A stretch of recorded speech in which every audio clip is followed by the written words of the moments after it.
안녕하세요. 포르모사 링크 진행자 손전홍입니다. 가장 따뜻한 우주 이야기라는 호평이 이어지고 있는 SF 영화 프로젝트 헤일 메리. 러닝타임 156분, 대부분은 홀로 우주에 던져진 주인공이 고군분투하는 내용에 할애됩니다. 그런데도 지루하지 않습니다. 위기에 처한 지구를 구하는 임무도 외계인과의 우정도 어디선가 많이 본 설정이지만 처음부터 끝까지 영화를 꽉 채운 광활한 우주는 신비롭고 영화를 특별하게 만들기에 충분합니다. 우주선에서 홀로 이야기를 끌고 가는 라이언 고슬링의 노련한 연기가 귀여운 외계 생명체 로키와 만나 가슴 뭉클한 버디 무비를 완성시키죠. 프로젝트 헤일 메리, 미국 항공우주국 나사의 적극적인 자문과 협업도 눈길을 끕니다. 영화 속 나사 로고 사용도 정식 승인을 거쳤을 뿐 아니라 나사는 영화를 위해 우주 분야의 자문을 제공하고 이 과학적 사실을 검증하면서 이른바 우주 덕후들의 눈높이도 맞췄습니다. 또 하나 눈에 들어오는 포인트가 있습니다. 바로 중화민국 타이완의 자랑, 타이완이 낳은 천재 중의 천재, 타이완계 나사 우주 비행사인 케일 린드그렌, 린철 박사도 영화의 자문으로 참여했다는 거예요.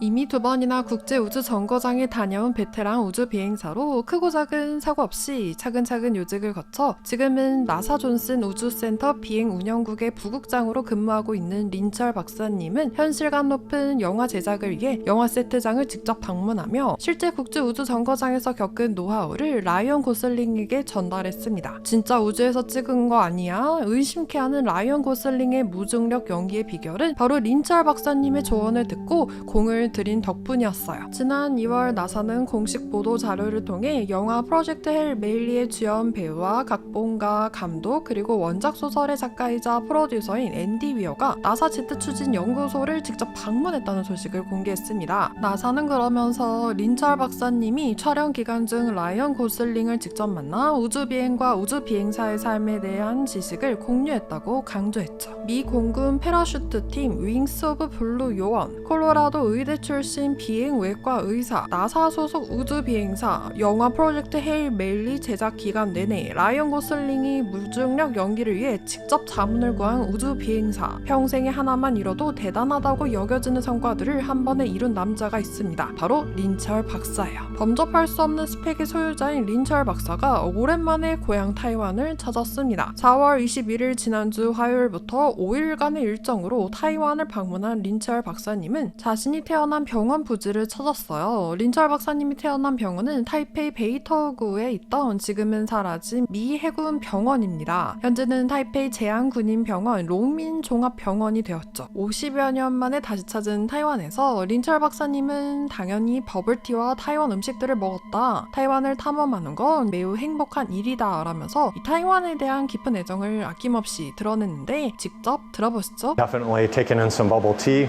and some of the local food, and it's been an absolute joy to explore. 박사님은 역대급 스펙을 보유한 걸로 익히 알려져 있는데 평생을 꽃길만 걸어온 것 같은 린철 박사님의 성공 스토리. 하지만 나사 우주 비행사가 되기 전까지의 길은 반전 그 자체였습니다. 박사님에겐 어떤 사연이 있었던 걸까요? 인간 승리라 불릴 정도로 눈부신 일들을 해낸 린철 박사님에 관한 6가지 TMI를 모아봤어요. 때는 1972년 타이중 공군 기지 안의 한 은행. 이곳에서 운명적인 만남이 시작됩니다. 은행원이었던 타이완 여성 장추윈 씨와 업무를 보러 온 스웨덴계 미국인 공군 장교 린드그렌 씨였죠. 그로부터 약 1년 뒤인 1973년 1월 23일 두 사람 사이에서 아이가 태어납니다. 이름은 린치열. 아버지의 성 린드그렌의 린, 그리고 어머니의 이름 추윈의 발음과 울림을 유사하게 따서 지은 이름입니다. 1949년 국민당 정부와 함께 중국 우한에서 타이완으로 온 외성인 출신 어머니, 스웨덴에서 미국으로 건너온 아버지, 타이완이라는 교차점에서 만나 둘 사이에서 한 아이가 태어났고 훗날 이 아이가 입게 될 우주보호 안에는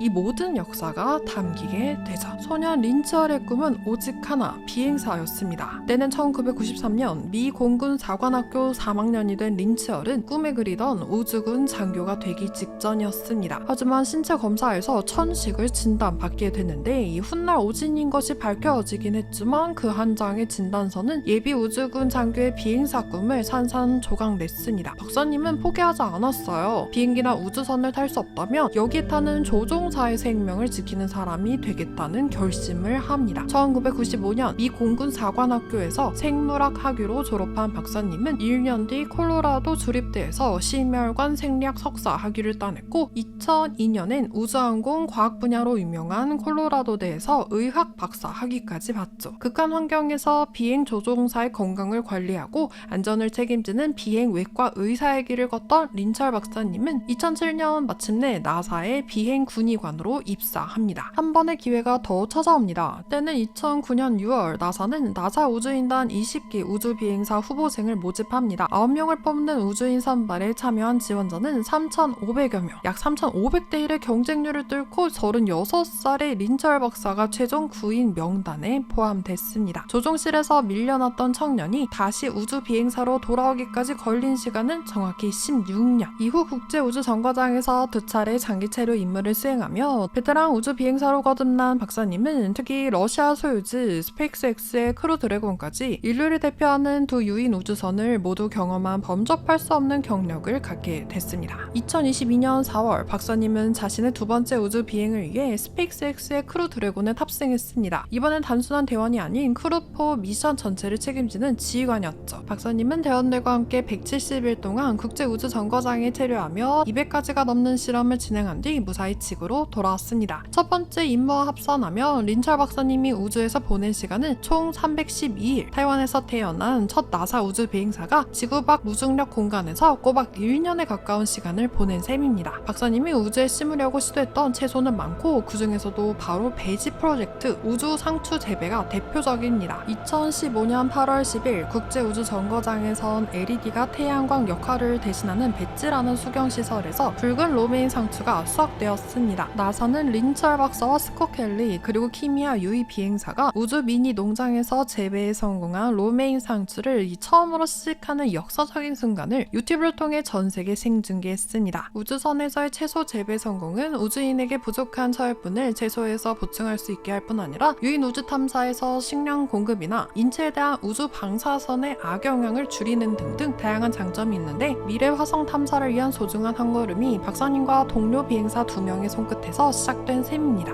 나사의 아르테미스 계획은 1972년 아폴로 17호를 마지막으로 중단된 유인 달 탐사의 부활을 알리는 신호탄입니다. 장기적으로 화성과 그 너머에 있는 심우주에 대한 유인 탐사의 중간 기지로 달을 활용하겠다는 것이 최종 목표입니다. 2020년 12월 나사는 아르테미스 계획에 참가할 18명의 우주 비행사 후보를 발표했는데요. 여기에 린철 박사님도 포함됐죠. 아르테미스 계획의 두 번째 임무 아르테미스 2호가 성공적인 임무를 마치고 지난 4월 10일 지구로 무사 귀환했는데요. 린철 박사님은 아르테미스 2호에 탑승한 대원들을 직접 훈련시킨 총책임자이자 달을 떠나는 대원들과 대원 가족들의 불안함을 덜어주고 정서적 안정을 도운 정신적 멘토이기도 했습니다. 2026년 4월 린철 박사가 드디어 자신이 태어난 고향 땅을 밟았습니다. 3살의 나이에 부모님의 품에 안겨 떠났던 그 꼬꼬마가 50여 년 만에 우주 영웅이 되어 돌아온 겁니다. 이번 방문은 미국 건국 250주년을 기념하는 프리덤 250 프로젝트의 일환이었는데요. 박사님은 타이페이부터 타이중, 타이난까지 전국을 뛰어다니며 우주 비행사를 꿈꾸는 미래 세대에게 아낌없는 조언을 해주셨습니다. 특히 타이중 강연에선 우주에서 직접 촬영한 지구 사진 한 장을 꺼내 보이며 이렇게 말했어요. 우주에서 본 지구는 파란색, 흰색, 갈색이 어우러진 경이로운 모습이었다. 그 중에서도 타이완은 마치 안개 속에 놓인 초록색 보석처럼 아름다웠다.